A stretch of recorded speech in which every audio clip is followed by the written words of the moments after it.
Hello നമസ്കാരം, Tara's fund ജില്ലക്ക് എല്ലാവർക്കും സ്വാഗതം. നമ്മൾ ഇന്നൊരു വെജിറ്റബിളിൻ്റെ റെസിപ്പിയാണ് കാണിക്കാൻ പോകുന്നത്. കോവയ്ക്ക വെച്ചിട്ടുള്ളൊരു സ്പെഷ്യൽ റെസിപ്പിയാണിത്. അപ്പോൾ നമുക്ക് നമ്മുടെ വീട്ടിലുണ്ടാവുന്ന തന്നെ കോവയ്ക്ക കാരണം ഹെൽത്തി ആയിട്ട് കഴിക്കാൻ പറ്റും. അപ്പോൾ ഈ കോവയ്ക്ക ഞാൻ കഴുകി രണ്ടറ്റവും ഒന്ന് കട്ട് ചെയ്തതിന് ശേഷം നമുക്ക് രണ്ടാക്കിയോ നാലാക്കിയോ വട്ടത്തിലോ എങ്ങനെ വേണമെങ്കിലും ഇത് കട്ട് ചെയ്തെടുക്കാം. ഞാനിപ്പോൾ ചില കഷ്ണങ്ങൾ വട്ടത്തിലും ചിലതൊക്കെ നാലാക്കിയിട്ട് അങ്ങനെ ചെറുതാക്കിയാണ് കട്ട് ചെയ്തെടുത്തേക്കണം. പിന്നെ അതിലൊക്കെ നമ്മളൊരു ചെറിയ സവാളയും 2-3 പച്ചമുളകും പിന്നെ കറിവേപ്പിലയും കൂടി എടുത്തിട്ടുണ്ട് ഞാൻ. പാനടുപ്പത്ത് വെച്ച് ചൂടാകുമ്പോൾ വെളിച്ചെണ്ണ ഒഴിച്ച് നമുക്ക് എടുത്ത് വെച്ചിരിക്കുന്ന ഇൻഗ്രീഡിയൻസൊക്കെ സവാളയും പച്ചമുളകും കറിവേപ്പിലയും എല്ലാം കൂടി കൂട്ടി ഒന്ന് പാനിലേക്ക് ഇട്ട് കൊടുക്കാം. എന്നിട്ട് അതിനൊരു 1/2 ടീസ്പൂൺ ഉപ്പും കൂടി ചേർത്തിട്ടൊന്ന് മിക്സ് ചെയ്യാം. അപ്പോൾ ഈ സവാള ഒന്ന് വാടി വരുമ്പോഴത്തേന് നമുക്ക് കോവയ്ക്ക് ഇട്ട് കൊടുക്കാം. അപ്പോൾ സവാളയും കോവയ്ക്കയും എല്ലാം കൂടി കിടന്ന് ഒന്ന് വാടി നന്നായിട്ട് വെന്ത് വരണം. അപ്പോൾ നമുക്ക് ഇപ്പോൾ കോവയ്ക്കയുടെയൊക്കെ സീസണാണ്. അപ്പോൾ ഞാൻ കോവയ്ക്കയുടെ തന്നെ റെസിപ്പീസ് ഇതിക്ക് മുമ്പും 2-3 ഇട്ടിട്ടുണ്ട്. കോവയ്ക്ക തോരൻ വെക്കണത്, പിന്നെ കോവയ്ക്ക ഫ്രൈ ചെയ്യണതൊക്കെ ഇട്ടിട്ടുണ്ട്. പിന്നെ ചിലർ കോവയ്ക്ക പാല് കറി വയ്ക്കും. മീനില്ലാതെ കോവയ്ക്ക പാല് പിഴിഞ്ഞ് കറി വയ്ക്കും. അപ്പോഴും അത് അടിപൊളി ടേസ്റ്റാണ്. അപ്പോൾ ഇതിൽ ആവശ്യമുള്ള ഇൻഗ്രീഡിയൻറ്റും മസാലകളും വെളിച്ചെണ്ണയും ഒക്കെ ചേരുമ്പോഴാണ് ഈ കോവയ്ക്കക്ക് ടേസ്റ്റ് ഉണ്ടാവുന്നത്. അല്ലാതെ നമ്മൾ വെറുതെ ഇത് കറി വെച്ചെടുത്താൽ വലിയ ടേസ്റ്റൊന്നും ഇല്ലാത്ത സാധനമാണ്.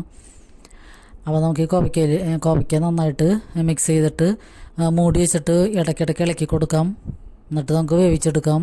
ഇതിൻ്റെ വെള്ളമൊക്കെ വറ്റി വന്നതിന് ശേഷമാണ് നമ്മൾ പൊടികൾ ചേർത്ത് കൊടുക്കുന്നത്. ഇതിലൊക്കെ ഒരു 1/4 ടീസ്പൂൺ മഞ്ഞൾപ്പൊടിയും 1/2 ടീസ്പൂൺ മുളക് പൊടിയും 1/2 ടീസ്പൂൺ കുരുമുളക് പൊടിയാണ് ഞാൻ ചേർത്ത് കൊടുക്കുന്നത്.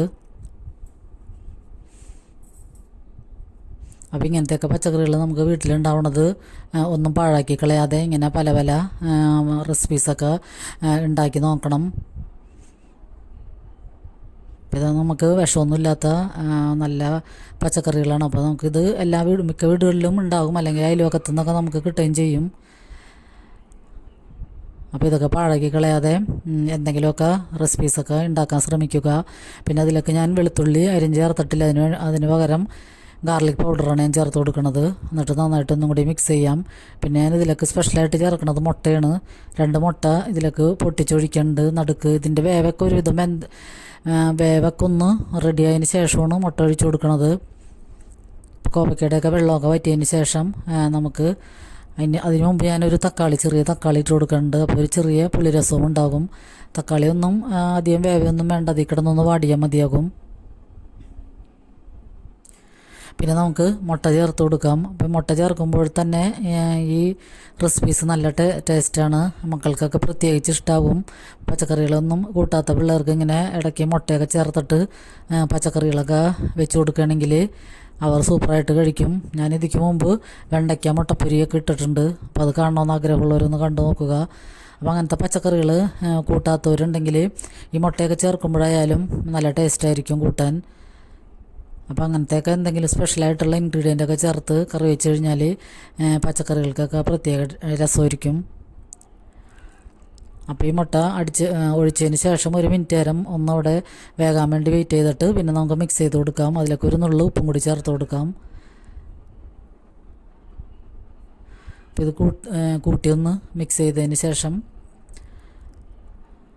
നമുക്കൊന്നും കൂടിയും മൂടി വയ്ക്കാം.